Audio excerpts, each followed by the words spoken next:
Hi, welcome to another episode of Straight from the Desk. In this episode we will be painting the fantastic tree goblin from the 4 wall mount busts from BDWS studios in Thailand. This is my absolute favorite sculpt of them, and I decided to do a little conversion to give him like a little more a personal twist. I decided to turn him into an anglerfish by adding like a glowing antenna. But I thought, like, because he's a tree goblin, it would be cool if that antenna would actually look like a flower, so he could be sitting in the tree and hunting bugs at night or fireflies. So we will be doing this little conversion. For the glowing LED, we will be simply doing that with like one of these decoration LED chains that you could get in the dollar store. Sometimes I like stuff like that because, you know, you have a very slick, thin battery compartment that you can use, and you don't have to construct it yourself. Talking of which, I'm not so good with stuff like soldering, so I asked a friend for help to actually attach the switch to the outside. So we soldered that. I think like if you have a thinner frame, that would also work actually by just like placing the switch outside of the battery compartment. But we will see and talk about the conversion more in the video. There's like a little jump because I didn't film the soldering, but I first thought I could just simply help myself with like attaching a rod to the switch and having that like kind of controllable from the outside, but that did not work. So I had to switch plans. Nevertheless, I think the finished model turned out amazing. I sometimes love to use like funky materials, so I don't know, like the tea stain video. You can use so many different materials like that you find out there that give you inspiration from their texture, or sometimes like also here I think I used quite an uncommon material. I used the thin outer shell, like the paper of garlic, to create like the petals of the flower. And they give a super nice, translucent, realistic look. They have amazing detail. And also for the vampire, which we will be seeing in the next video, because it just took so long here to do the video. And then also the video just turned way too long. So I thought we'll keep that for a separate video. We'll have a very cool OSL effect, but we also use a very strange material. We will be using all dead leaves kind of as a stencil to create that very deep and intricate skin look. Can't wait to share that with you, but now let's look at the tree goblin. All right, thanks for watching, thanks for your support. Here we are with the tree goblin, and this is really my favorite. I really love the look, I love the snout. I also think these, like, it reminds me somehow of like an underwater creature, but with these little leaf-like elements here to the side. I think this like flower-like topic is also kind of strong in him, so I like that. I want to turn him into a little anglerfish actually with an LED, so we kind of need to get that attached. I want to kind of hide the whole construction here on the back of the frame. This is how like the picture frame looks. This is how it comes. There's also like a glass. I already removed that. We will be priming this here. This is where the head will be finally mounted on. We're using that slightly textured side. It has a very fine minimal texture on there, and I think it suits the busts quite nice. Alright, this here is actually the LED battery compartment, and you know, you could like also construct all that yourself. This here is also kept super simple. It has like 2 batteries in there, but sometimes I'm like not a very like technically talented person, so sometimes here having something like this here, like a super flat battery compartment already made with a switch that turns the light on and off, can be quite ideal, because we can simply mount that in the back of the frame and can easily exchange also the batteries. We have one little issue, like our switch here is very short, and if we take a look here at the back of the frame, we can see that this here will not be long enough to actually switch it from the outside, and I don't want it that you have to take it off of the wall every time you want to switch it on. So we need to drill a hole, and we need to also extend our switch here. For that we will place in the backdrop again. I want to permanently glue this here in place later on and have the batteries being exchangeable like that. So I think it fits well in this direction here, and with the kind of cord we have to see and glue it somewhere here to drill a hole to get it right through the center. Hold that here. So we need to drill a hole first.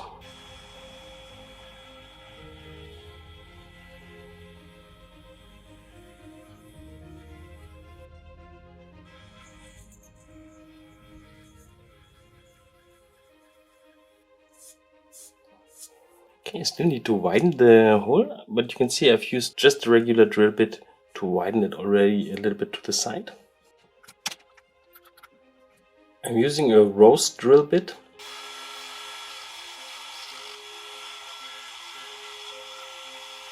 Alright, a little jump into the future.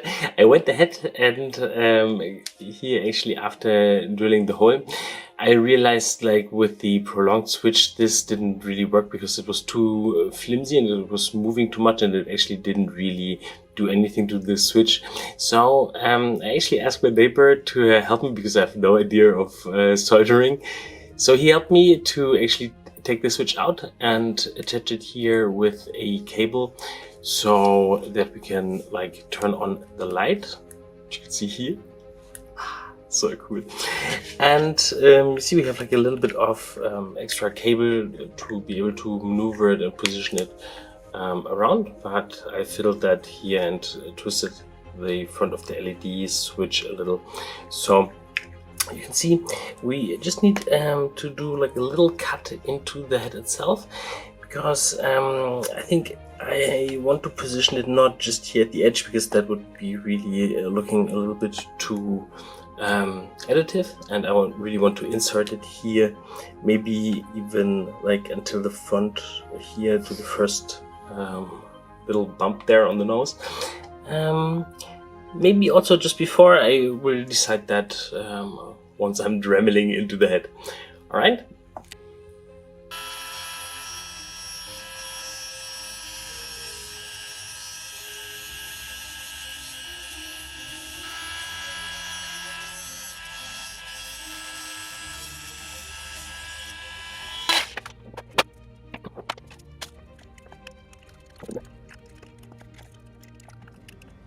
You can see I've used a pencil to mark out the position so that it would hang straight here with the hanger.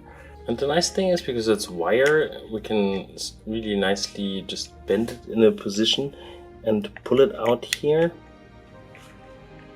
so that the length that we get is really like what we desire it from the curve to look like, and also here from the front. I think the front view here of this one is definitely the main important one, so I have to kind of look at it also here from the front. I like that position. Okay, we have to kind of prime these elements, and I want to do that separately because I want to prime the head black and white and the frame itself just in black. Alright, this is how the primed elements look together, and yeah, I really like the contrast that we have here already from the frame and just the black and white primed head here. And you can see with like the switch being turned on with the little light, I think this is going to be really cool. I decided to actually like leave the head and the construction separate for now, and actually paint the head first and then fill it in there and do the rest of the conversion. It sounds a bit strange, but when I glue it in here, because of the like placement of the frame and the position of the head being a little bit more embedded, I cannot really reach all the areas in the desired angle with the brush. So I will paint that now and we'll do the rest later on. Alright. Okay, on the palette you can see we have quite a few funky colors going on. This here is actually not the typical white that I'm using. This here is a relatively flat, matte drying white from Huge Miniatures. I'm having this because we have like also a few other colors here going on that are satin, and I want to compensate that because I don't want to end up with something that looks too wet. So I'm using a matte color here, and that should balance the satinness of some of our shadow colors. This here is one of the game color fluo paints. This is the fluo magenta. This here is one of the Monument Hobbies colors of my signature set. This here is the advanced flesh tone. Over here we have the laser yellow from AK Interactive. This here is another signature set from Monument Hobbies. This here is the green oxide. And over here we have my favorite, the dark sea band. I want to introduce like a fleshy tone around the snout and the eyes, and then have like something greenish here towards the leaf-like elements on the side. And I think I would like to have some purplish shadows and a little bit of the magenta going on here as well.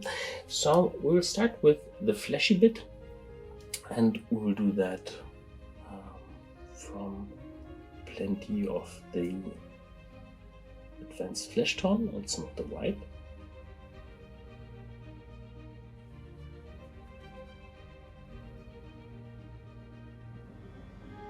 And we'll add also a little bit of the laser yellow here to the top. I think I like that, so I'm mixing it all together. We're starting opaque, so really generously here. That will cover our beautiful foundation that we have underneath, but it will also kill the grain that we have. There's like a teeny tiny bit of grain going on from the airbrush white. So simple and straightforward, where we want to have like that flesh-like color. We're adding that really quite generously, similar as we did with the creepy night elf bust. So we're doing that, and that we're continuing with the wet blending.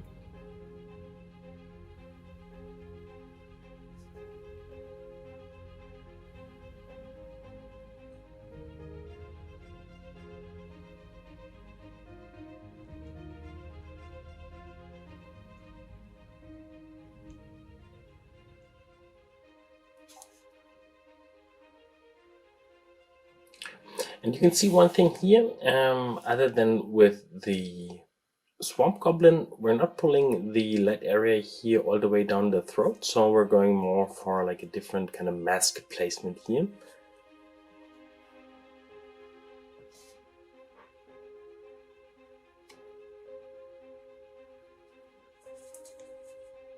Adding a bit of water here to the color that I have in the brush, thinning it down a bit and adding a little bit here to the top. We need more. Adding a bit more here, flesh tone. And now we're working with a mixture of the green oxide and our start flesh tone, and we're introducing that to the surrounding area. And you can see maybe it's a little bit too close color-wise. Yeah, for my taste it's too close. So maybe the initial amount was actually better. Yes, see, that gives quite a bit more of a contrast. You can see what's happening, and we can see also the colors really of the different zones quite a bit better.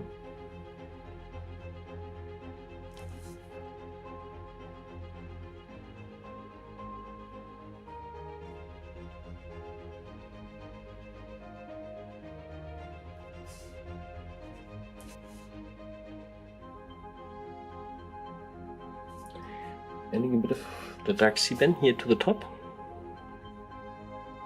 and wet blending it together.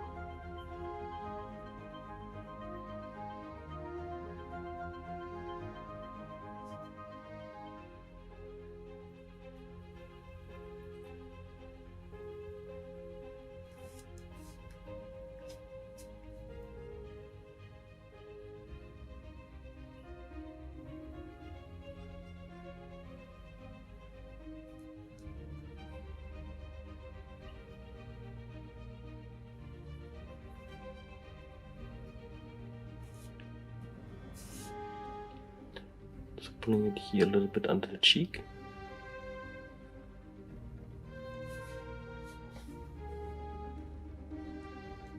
And doing the same to the other side.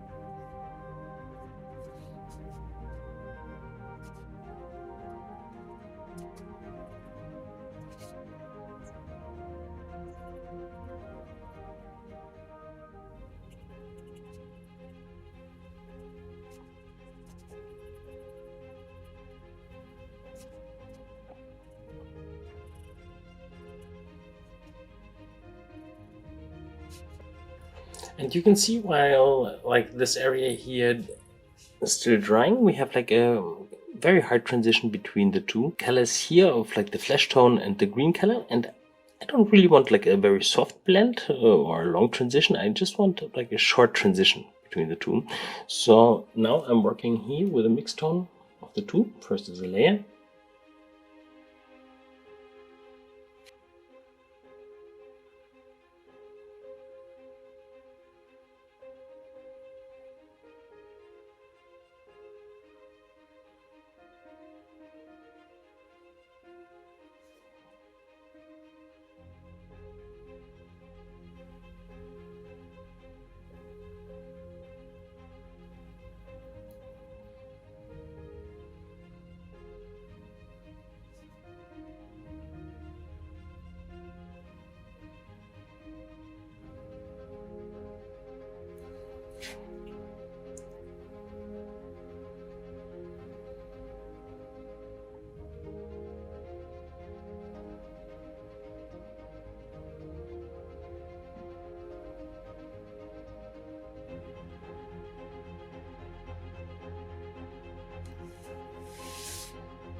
And it's interesting now with already that one layer, we can already see that it looks really quite nice. And I think with just a few glazes here and there. And for the glazes, we could either use like the same kind of mixed tone or either a little bit lighter or darker to push it in either one of the directions. And I'm first going in there with a slightly lighter glaze with more of the flesh tone in there. To do the transition to the top.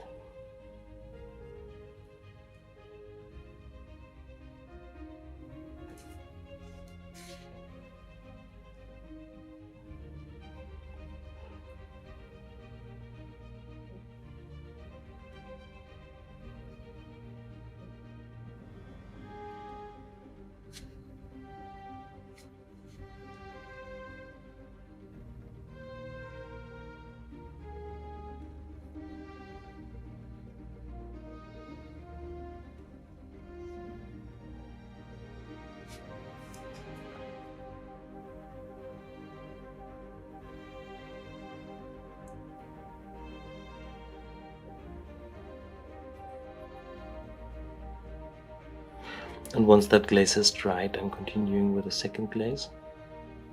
Same color, didn't even go back to the palette. So sometimes this here is really all about patience. You really want to make sure that this layer is entirely dry.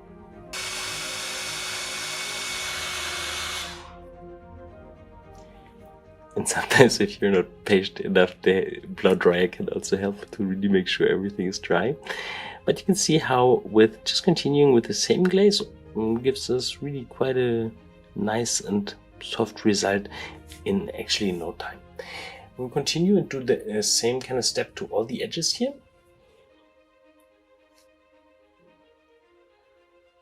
So first more opaque with the layer, and then to soft things out, going in there and pulling things together with a glaze that is slightly on the lighter side. But you can see also here if the consistency of that layer and the color is just right, you can really like almost get not a seamless but a very good first looking transition here already with that one intermediate step. Alright, here we are with the softened out edge between the green and the flesh tone, and we'll continue as we did before with our deepest shadow. For that we will use some of the magenta, and you can see here it's actually rather translucent, so if we just take it here, this is really more like a heavy glaze. This is how it comes out of the bottle, and we will mix it with plenty of the dark sebum. Maybe also the other way around, so put a bit of the dark sebum in here. This will give us a slightly more opacity because the sebum is more opaque, so this here is in between like a light layer and a medium layer consistency. So you might need 2 layers of that. This is a bit darker. So I'm using some of that on the eyeballs.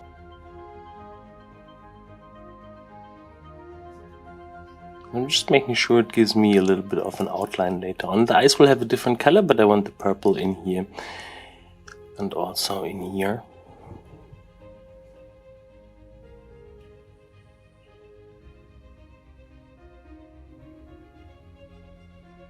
Cleaning the brush.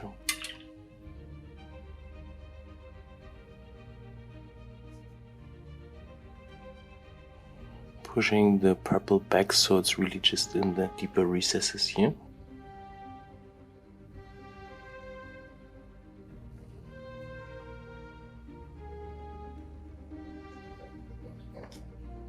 And we're also using it for the lips, or actually the gum and the areas in between the teeth. Alright.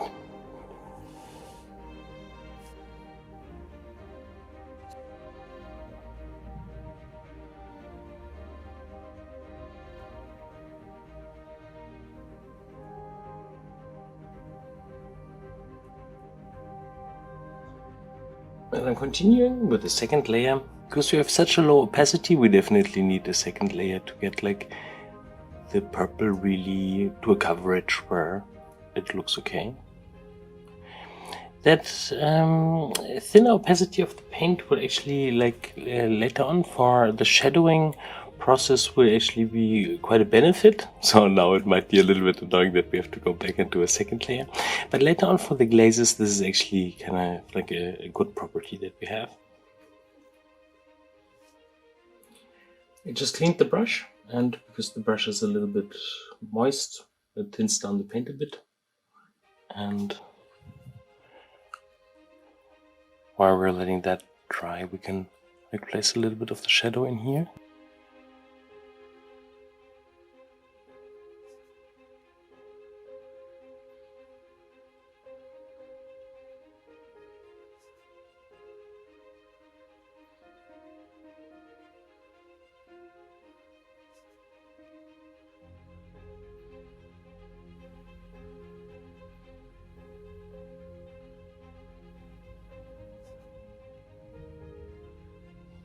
Alright, this way I have the purple already in here, and in the process I am keeping it kind of like as a reminder when I highlight it to later on also shadow it here with the purple tones. We will continue here and use our highlight tone. I'm adding a little bit more of the laser yellow.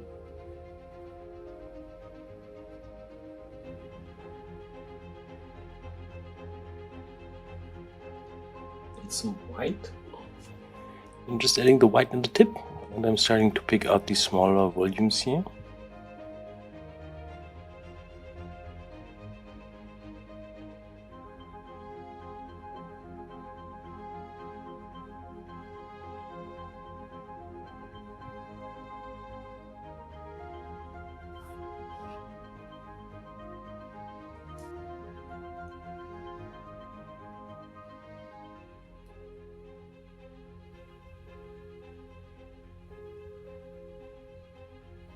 And you can see I'm doing that with the loaded brush, and it's really nice that we can just gradually set our highlights. See here, it's like the strongest where we start to maneuver the white around, and then it continuously gets less and less, and we can use that to vary the intensity really quite nicely.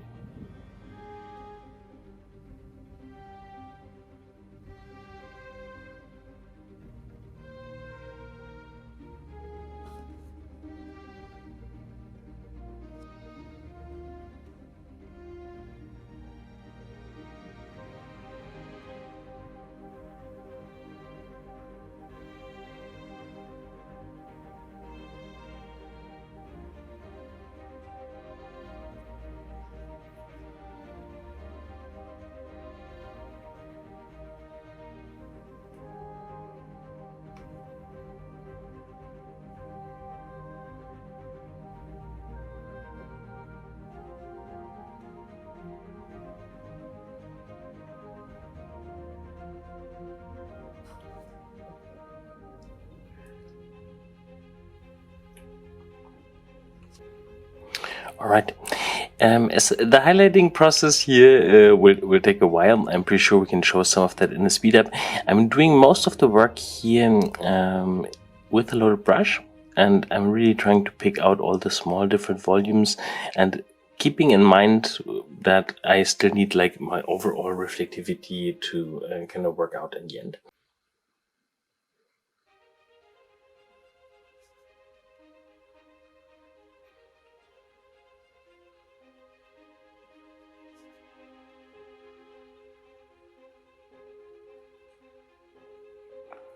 Also adding a bit to the brow and to the volumes here, also on top of the nostril and also on the inside of the nose.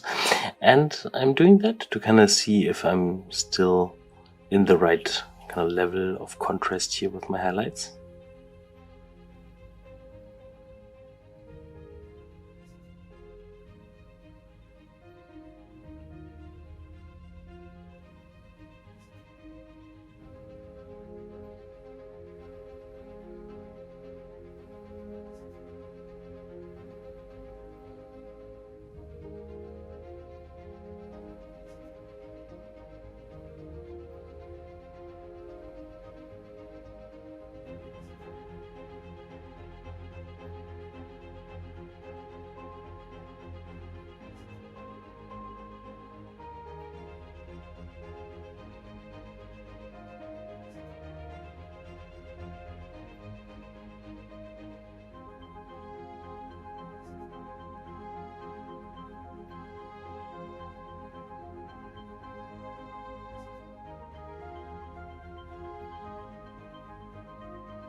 Okay, I will just continue like that, and we'll be back for the next step.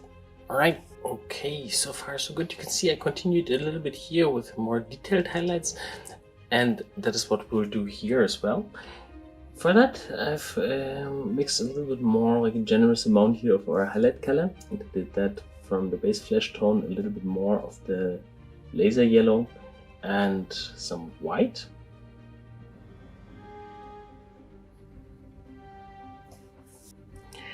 And you can see there are so many little beautiful wrinkles and ridges and grooves in here.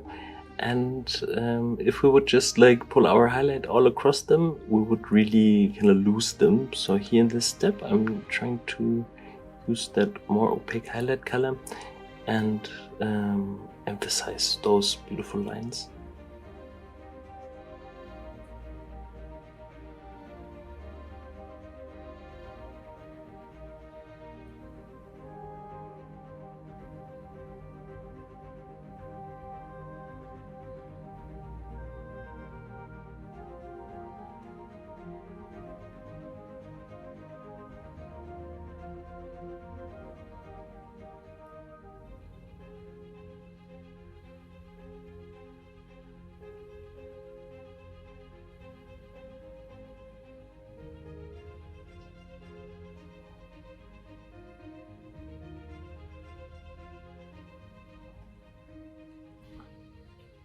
Going a bit brighter.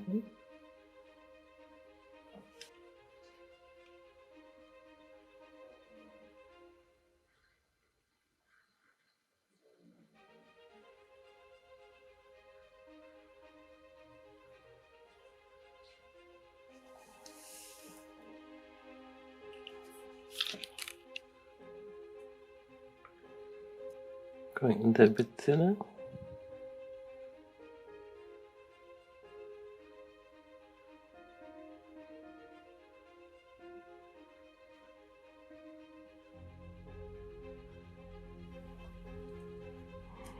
And it's actually really nice to see that we have already like quite a lot going on, but we actually have just sketched in our highlight color, and we have not really softened it out or done anything else to it. And this is what we'll do next. We will just carefully like work a little bit here with an intermediate tone of the flesh tone and the purple from before, and add this carefully in the certain areas to soft out the shadows that we've just sketched in earlier, and also to introduce it like a little bit here into areas, for example, where we haven't been using it before.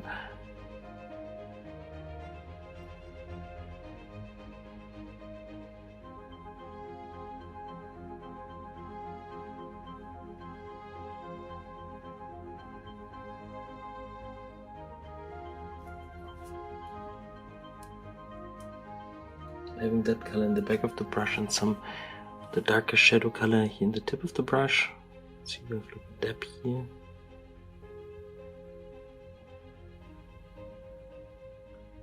We're sketched in the shadow color. Now I'm softening it out to both sides.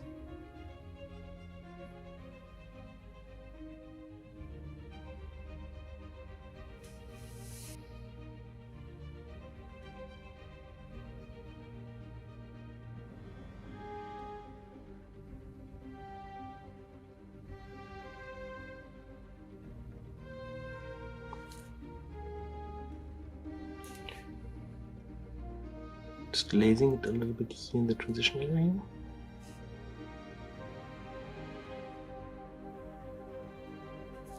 We also need highlights in our greenish area, and I'm adding more of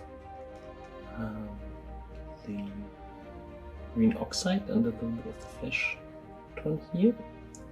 Then we're picking up some white.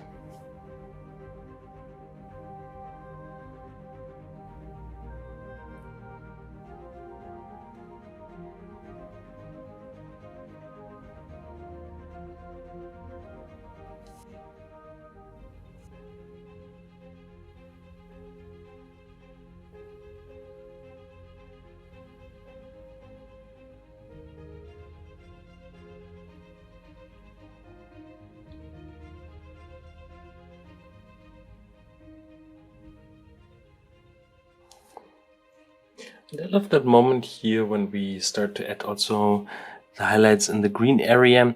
These paler highlights also in the flesh area suddenly make more sense to the eye. You start to pull things together and read the reflectivity of the material in, I think, in a quite different way. And yeah, we just have to make sure that here in the transition area where we have also more flesh tone in our base color, that we're also introducing more flesh color here.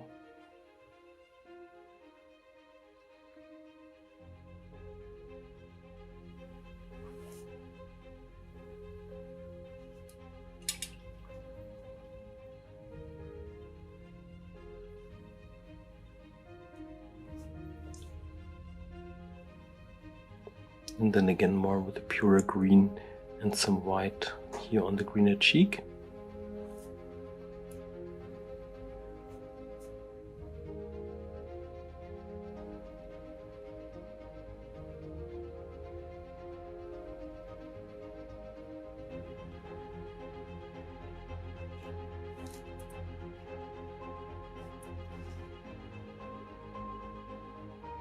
And you can notice one thing, actually I went with slightly thinner paint in the back of the brush, and this allows me to pull it out more as a glaze and also soft it out over these large areas here.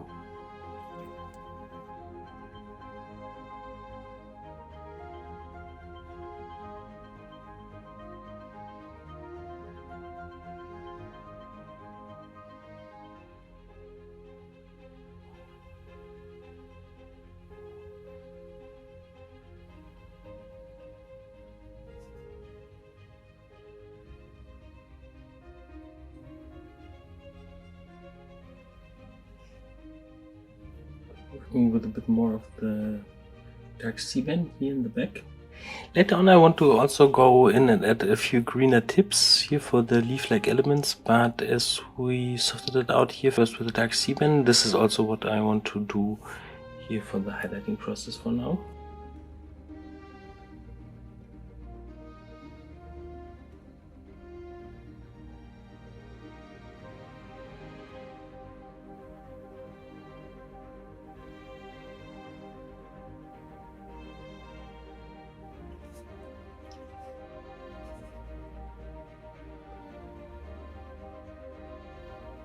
Depending on how playful your selection of colors was in the beginning, this can also take quite some time to place the highlights all in the according mixed tones.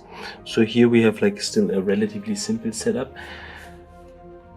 So we will not go crazy here with the different shades. This is also something where like keeping your palette in like an organized way can also really help to kind of pick the right tones and know what kind of color you have to mix.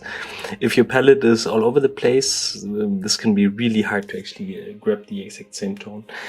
And also for filming, this has kind of developed my palette. When I paint privately, the palette is like a little bit more messy because I don't have to explain it, but also I think actually a tidy palette, and that came with the years, helps actually to get a more recreatable painting process. So this is also when you look at the palette, why most of the time it's really relatively sorted. So I can point out, okay, this is this color, this is that tone. And yeah, we'll just continue here with the highlighting process a little, and we'll be back for the next step. Okay. We'll also take some of the magenta here and mix it with some of the advanced flesh tone.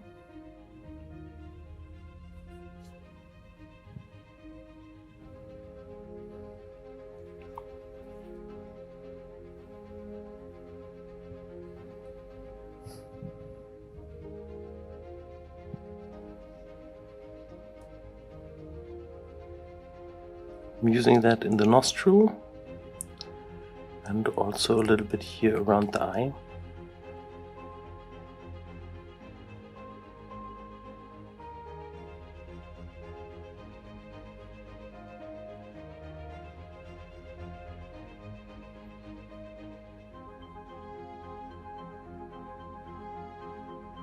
I'm also using it a little bit here to boost the saturation in the shadow.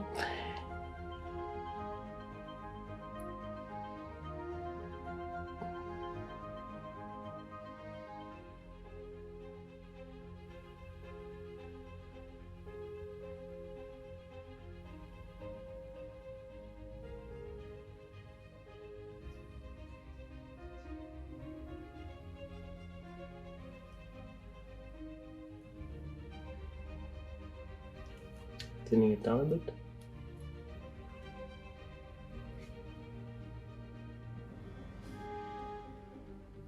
You see we're working with between medium and light glaze tone consistency.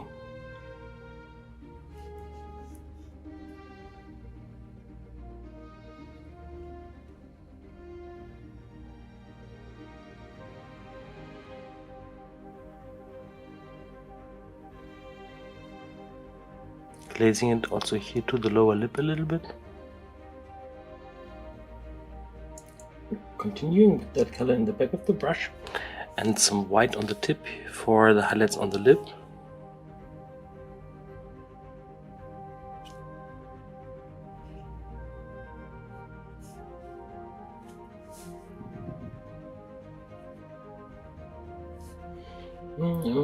I decided to mix a highlight tone here on the palette.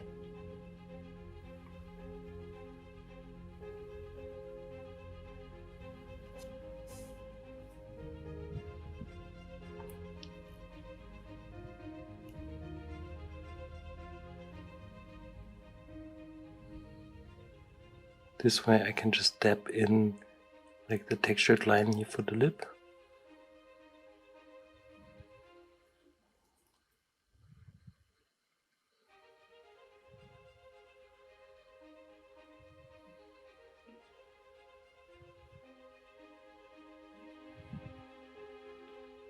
First adding these more line-like lines and then going over them and connecting them a bit while the paint already gets a bit thinner in the brush. And continuing with the more yellow highlight tone on top.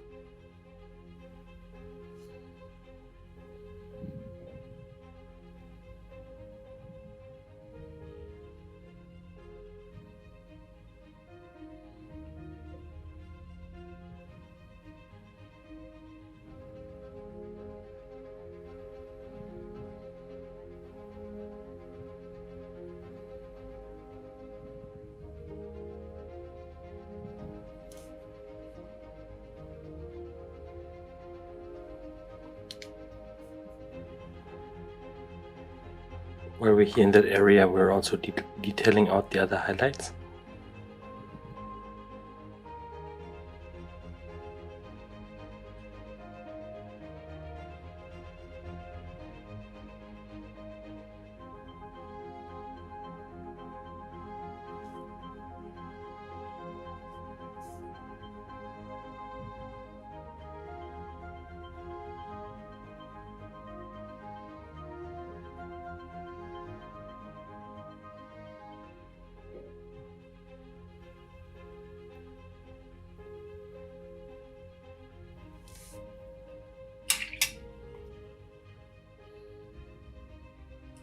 And we can see this here is like an area where we have the highlight on the cheek really meeting in the area where we have the green and the flesh tone meeting. So we're softening out the highlights to one side using the greener tone.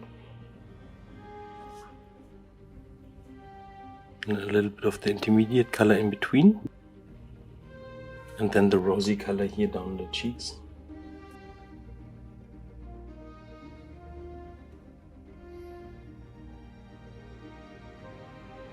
And then pulling the glaze slightly here over the transition area.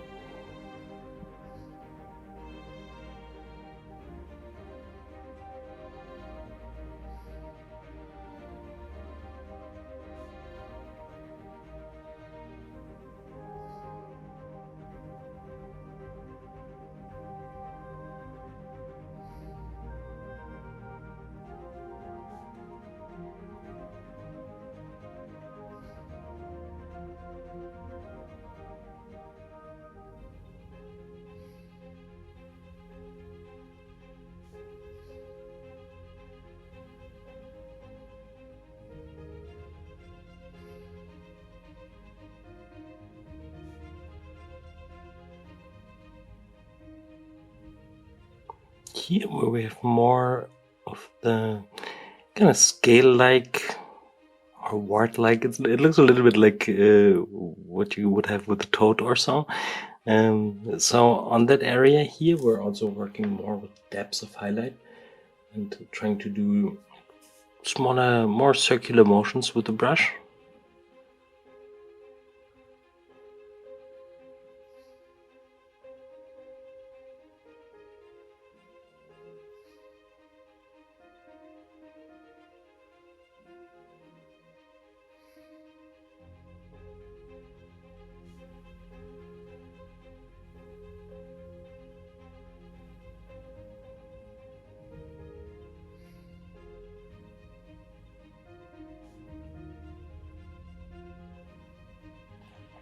Alright, I think you got where this is going. I will just continue to detail out some of the highlights here, the small ones in the green area as well, and we'll be back for the next step.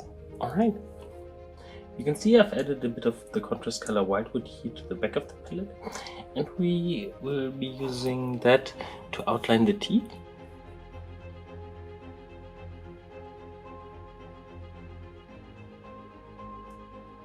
I want to have a little bit of the purple left in the recesses, but I want that the teeth themselves get that nice super dark outlining color.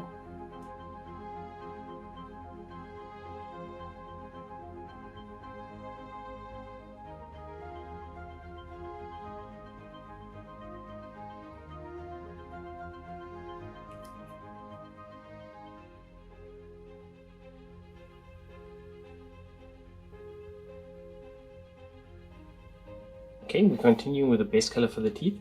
I don't want to add new colors to the palette, so I'm mixing it from something that I've already here, and we'll start with the laser yellow, a bit of the flesh tone,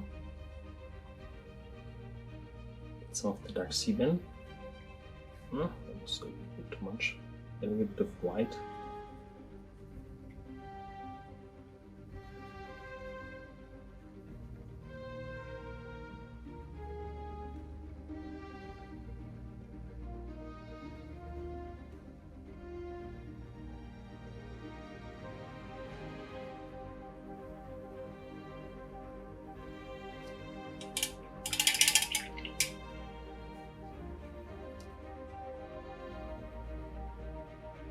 I think that tone here works quite fine.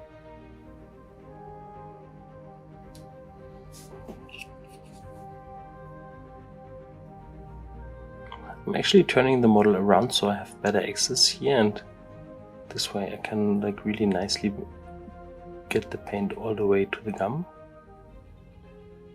Then later on I will turn them around to make sure that the other side is as well painted.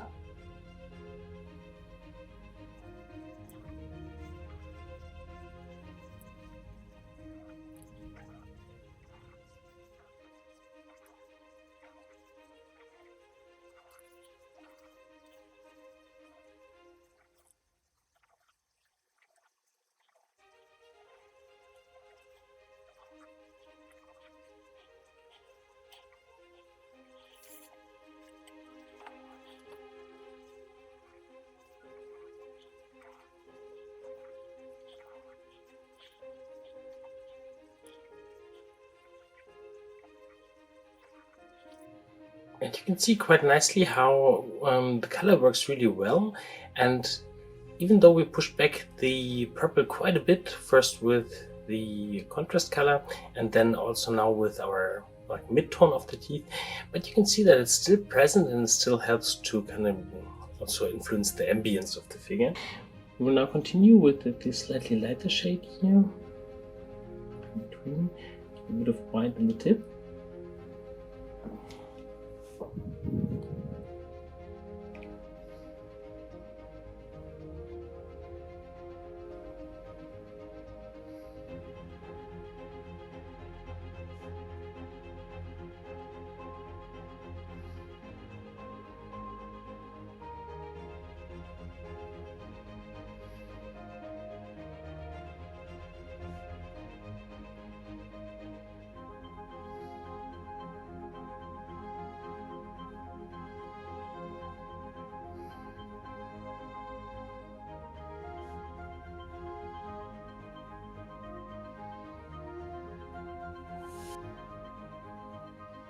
In this step we're also highlighting the gum, and we're doing that again with a combination of the fluo magenta and some of the advanced flesh tone.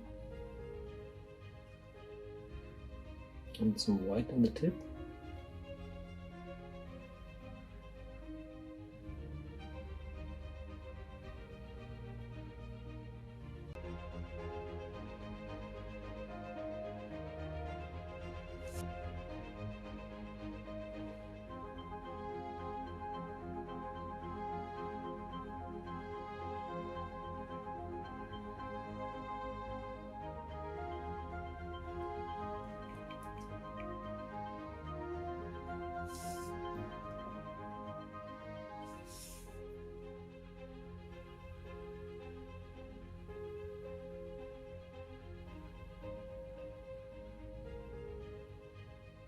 Pushing the highlight a bit brighter because I want that gum to look more wet and more reflective. But I love how that additional highlight line here really adds quite a bit of subtle detail. And I will just continue to the other side of the teeth in the same way, and we'll be back for the next time. Alright, this is how our fella looks with the teeth also painted to the other side. We now need to take care of the eyes, and I want to do the eyes really quite funky, like really crazy toad eyes. There are many different versions. We'll try it out. If I don't like it, I can just go over it. We're mixing the color from the green oxide and some of the laser yellow.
letting that dry. And you can see I've added a big blob of black here. I really didn't use any black on the models, but here for the iris I think like a bit of pure black is really needed. And I want to do kind of like an hourglass kind of shape.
I'm just marking them in now, and then we're doing a little bit of texture in the iris.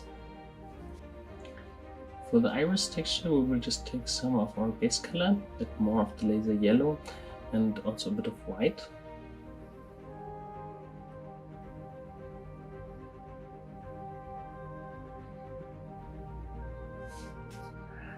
And now I'm just pulling thin lines to the center of the iris.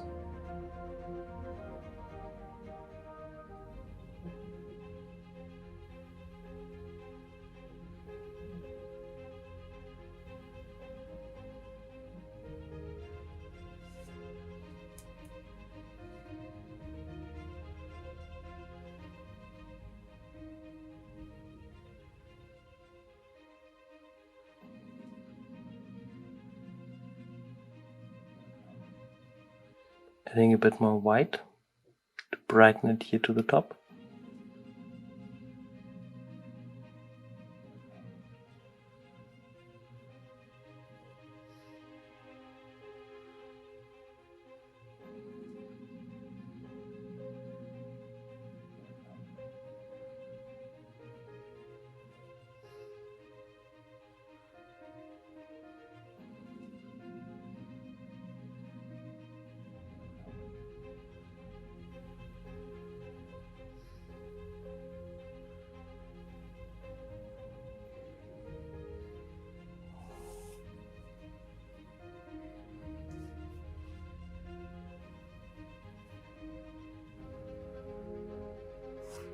Going a bit brighter here, and I'm trying to just dab a little here along the lower edge.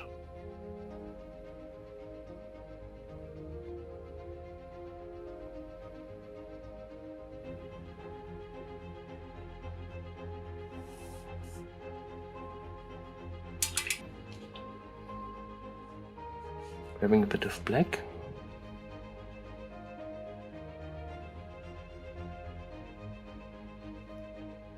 This way I can sharpen the iris again.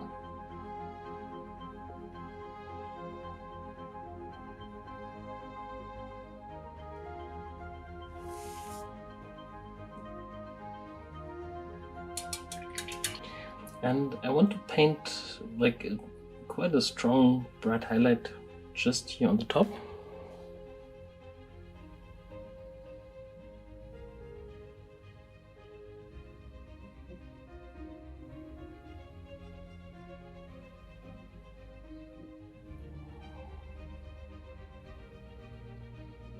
And then like a little bit of like a brighter depth of light here.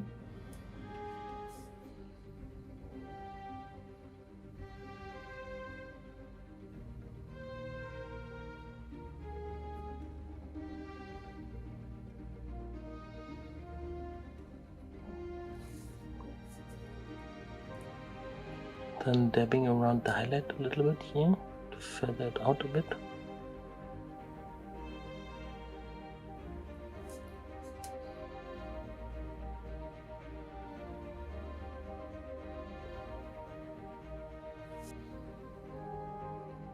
Then we're also working with the highlight in the purple part.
Now I'm just dabbing the highlights here together with a bit of the thinned down white.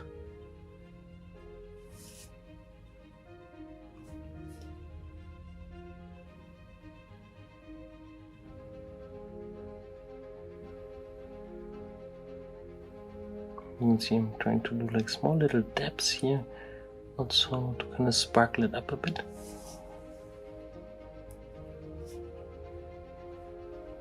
Now looks interesting. I will do the other one in the same way and then we'll see how to tweak it. Alright, I continue with the other eye and I want to also here continue and darken the eyeball itself a little bit. Oh, that was too dark.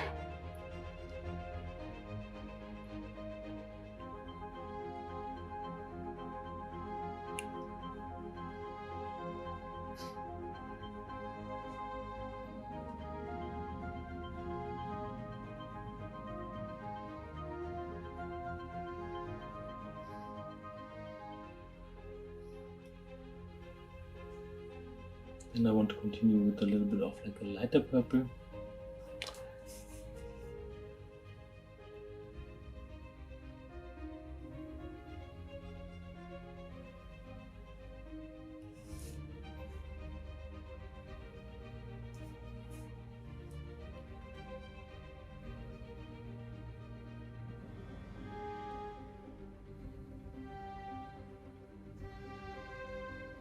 I'm also adding a bit of the archaic turquoise here to the palette for a bit of like a bluish reflection in the area of the pupil here.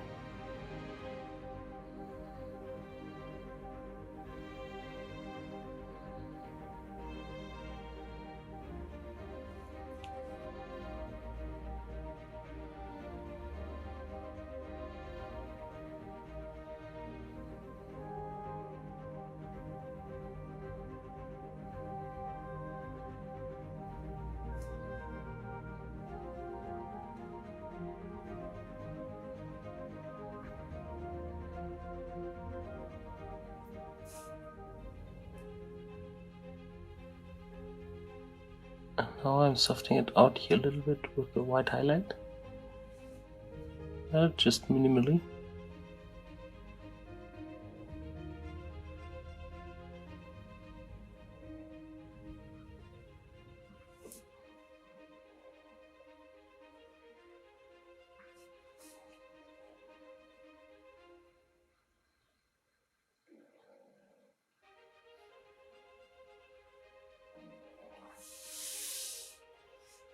Oh, yeah, I like the look of that.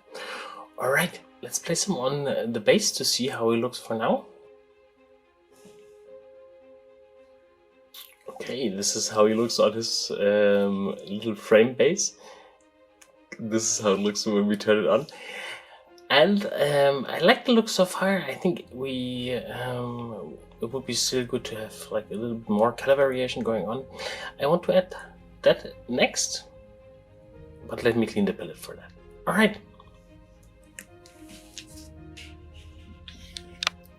Okay, so here we are with our figure, and you can see we can still take it off. There's a little bit of blue tack that is holding it in place, and we have like our little subtle markings here with the pencil. And now it's time to fuse everything together and then like do the teeny tiny bit of sculpting work here. I think this is like kind of like a tricky situation. We kind of have to glue it together, kind of hide the cables in there, and we will do that with super glue and a bit of milliput. We will first just add a bit of super glue here to the inside.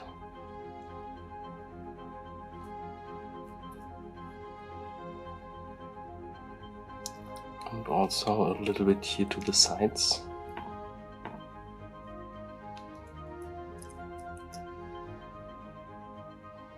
This is really quite a wild build.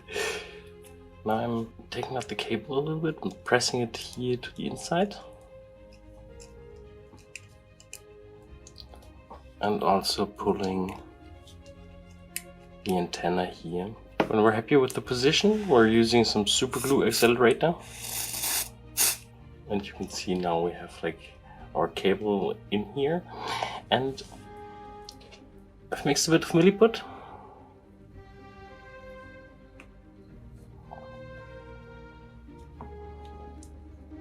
And I'm using that to fill in the empty space a bit. Not totally, because I want to leave some room for that bit of the cable here.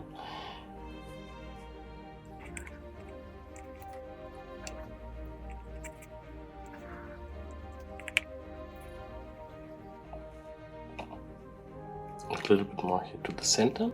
Now we're adding some of the super glue here.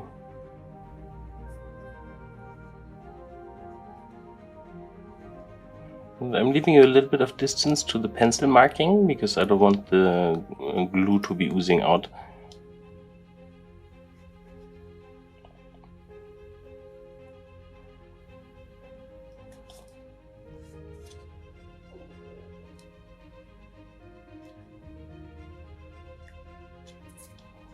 Now I'm pressing everything here in position.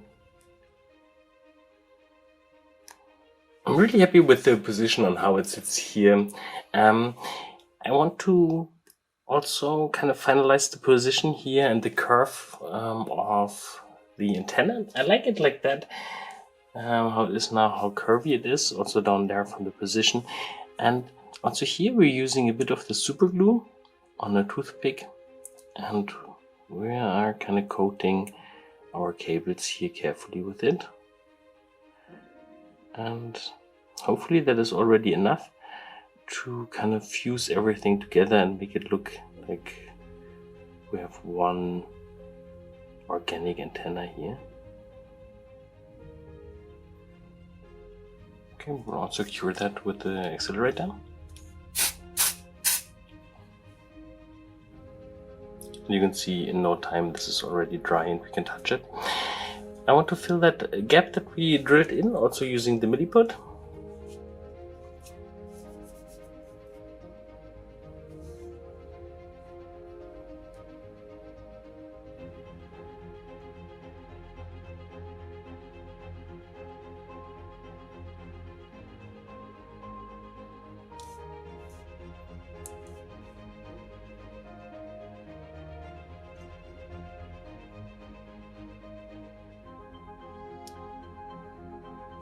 And I'm carefully pressing in the milliput here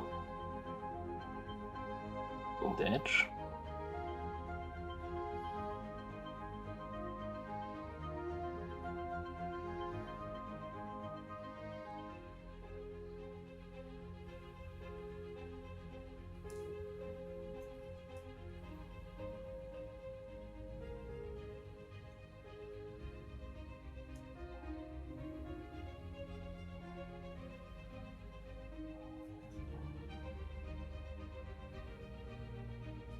Also using a little bit more here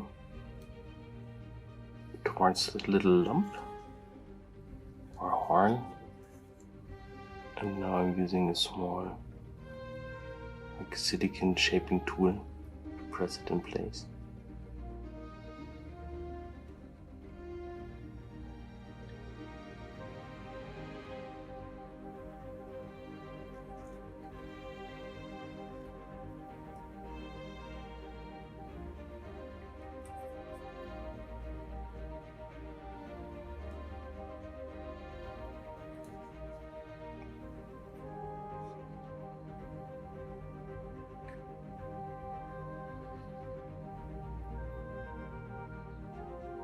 Here you can see like the main advantage of Milliput is that with the wet tool you can simply like soft things out and it won't stick that much to the tool.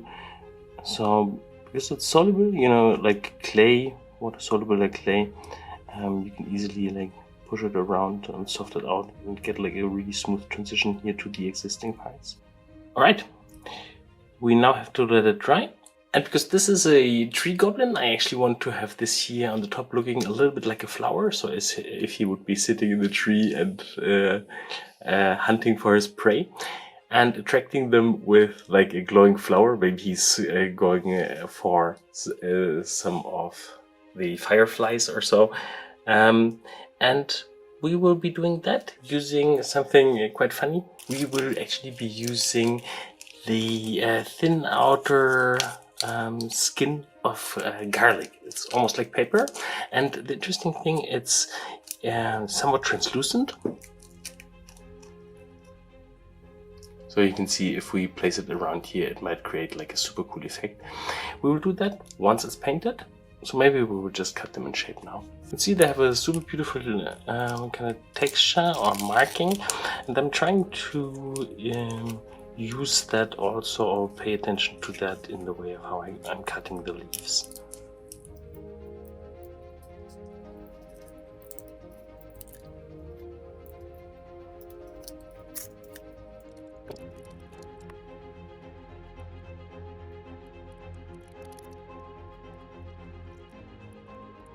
Okay, so the first thing that I want to do is I want to erase the little pencil line here, and we will be using a trusted puck eraser for that, but we only need like a very small slice of it.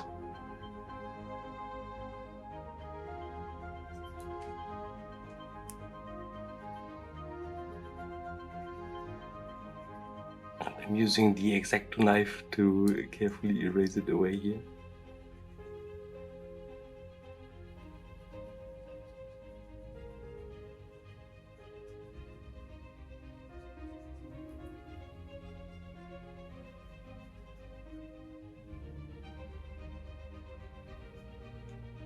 Alright, now we want to get a little bit of color here on the Sculpey and the wire to hide it before we're adding the leaves.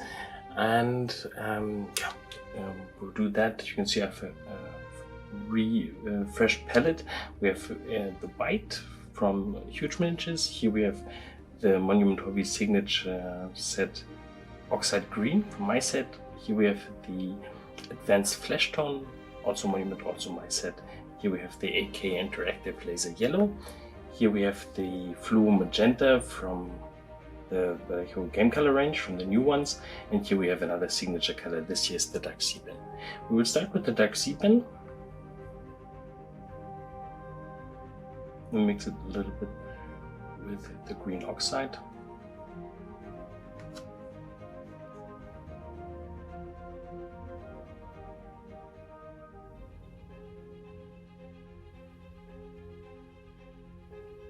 I'm using that here for the center area.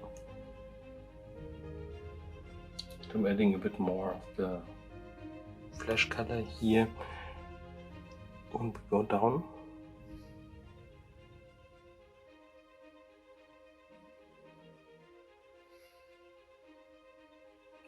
Just taking a clean brush and I'm feathering the tones here on the surface together.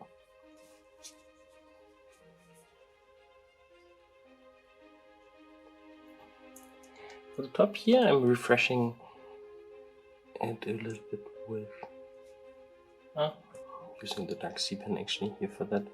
So I'm refreshing it with the dark sea pen, going all the way up to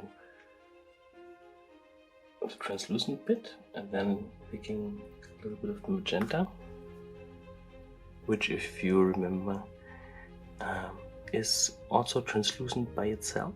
And I'm using that here. You can see how super translucent it actually is, and I'm using that to get like a little bit of a transition here from the translucent part to the solid tentacle-like part.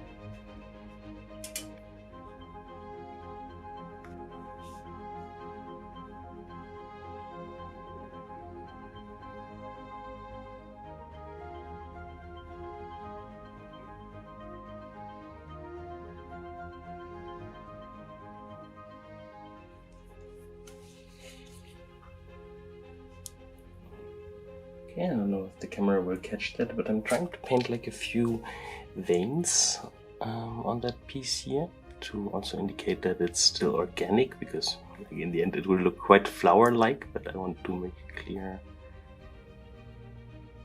that it's actually like an organic part of the creature. Super simple and straightforward. In the next step, we will take our little garlic leaves and glue them here to our flower. And we will be using PVA glue and a brush for that. And they all have kind of different shapes, so we have to see which ones fit the best, actually.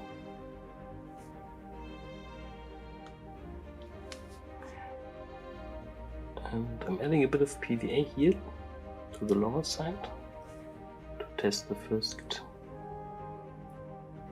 leaf.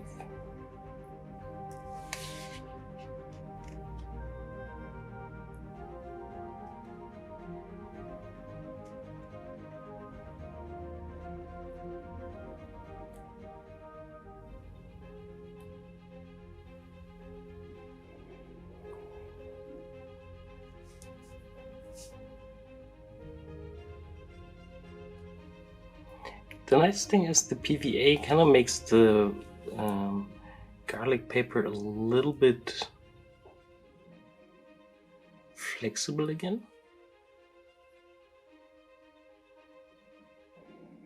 And also the like thick consistency here helps to merge everything together.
I have another one with a slightly different top. I will use that on the stem.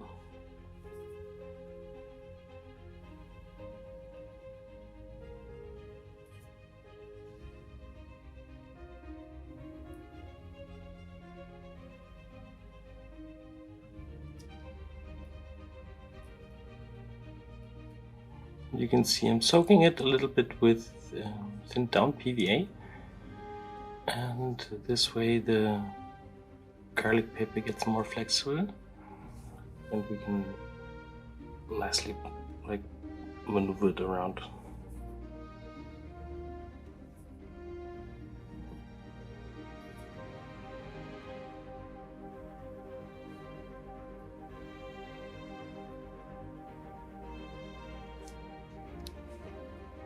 Alright, I will add 1 or 2 leaves more, and then we're ready to paint it. Alright, this is how our how our flower boy looks. I think it's such a silly idea, but I really like how that looks now. We will continue and paint the lower leaves. For sure, I think I will want to leave the top part almost like this.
And here on the top, I'm taking a little bit of the laser yellow. Actually, it's okay, quite a bit. Just stabilizing it a little bit with my finger.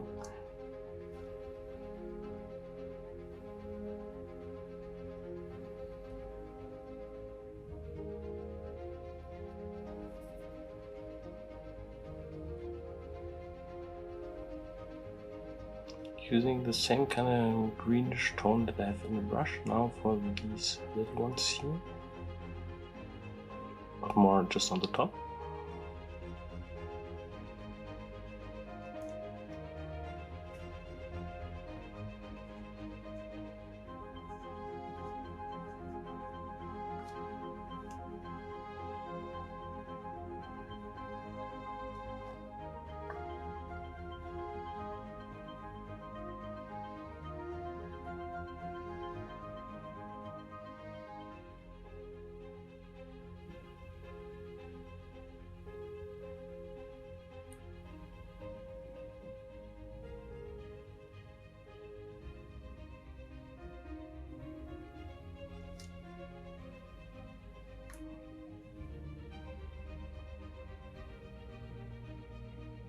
Also here using a bit of more white to add the same kind of painterly highlights.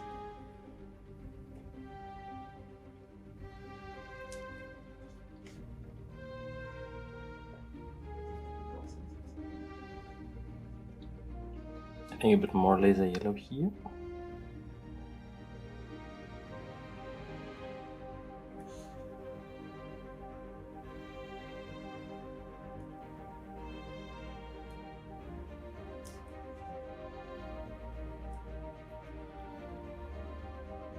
First adding it a bit more opaque, and then now just carefully with the wet brush pulling it onto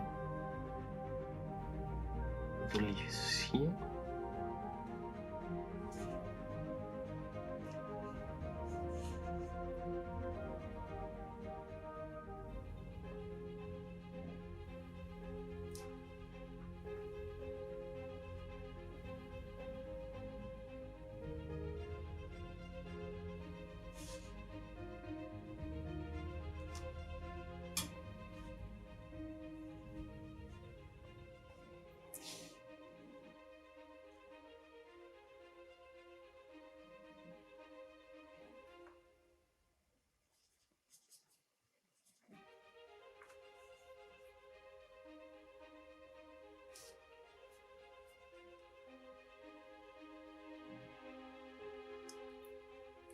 and even with a bit more of the laser yellow, but quite a bit much thinner. I'm just adding that here onto the leaves, and it's quite nice because the garlic leaves kind of soak it up really evenly.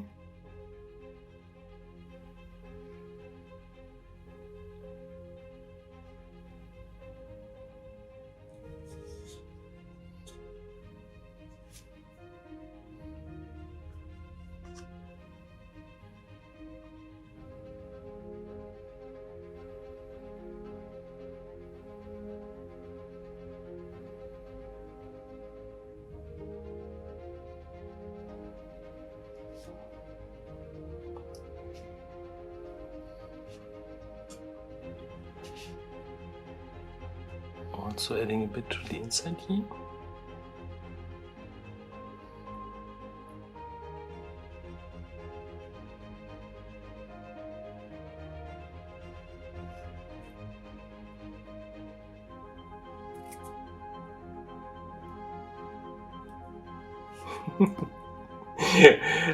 What a stupid little project.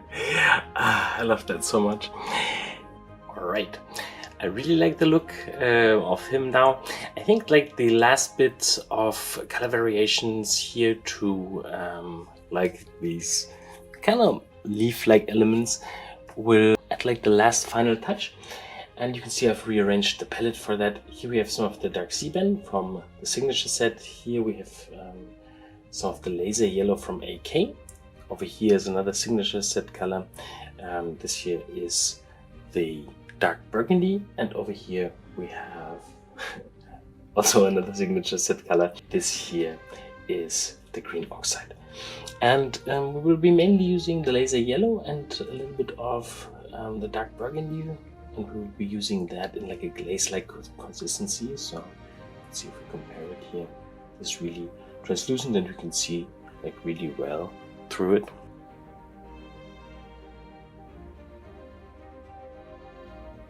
Yeah.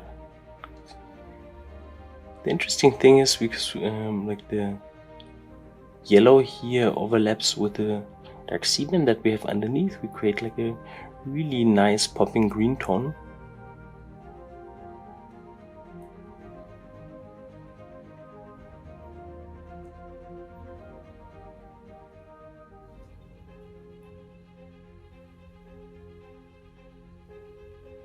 And I don't want to add it to all of them, just make a little bit randomized here and there. And this is, it should also just like remain quite a subtle effect, because in the end, like also the other ones are a little bit tamer when it comes to the color placement with the variety of colors, and I also want them to look good in the end together.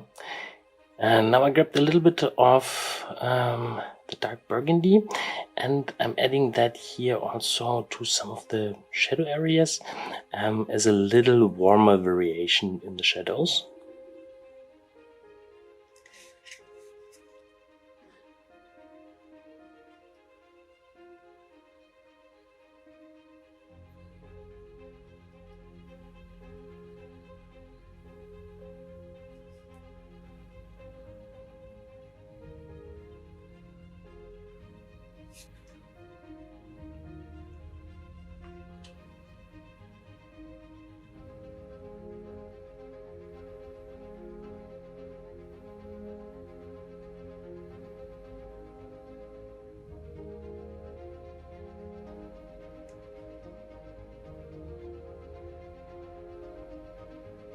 You can really see nicely here how the pigments get dragged with my brush stroke direction and how they gather here at the end, and we have like more green area here.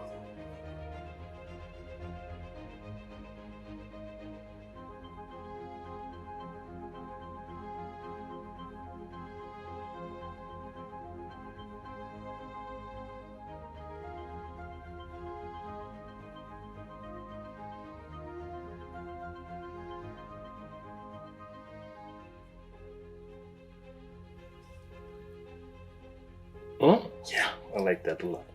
Alright, now it's time to finally see them all together. Alright, I really like the evolution of those, and like seeing how they all came like together in a very nice way. You know, it's like all of them having really like their individual character, and I think they will look fantastic all together on the wall. And also here with like our very special flower here, the tree goblin. I'm really such a fan of the sculpt, and I think the level of detail is amazing. The different kind of creature characters that you have, and I think it really paid off also putting them all here in these black frames, even though this was actually a little work. But also here, you know, it will look super nice on the wall when they all hang next to each other. All right, thanks for watching. Thanks for your support. Sorry that I had to kind of wait with this guy here, because this video turned out so long. So we will see him in the next episode, and I'm sure you can't wait to see actually the glowing effect, and also here this super cool effect that is actually done using old dried dead leaves. All right, thanks for watching. Thanks for your support again. See you for the next episode. All right.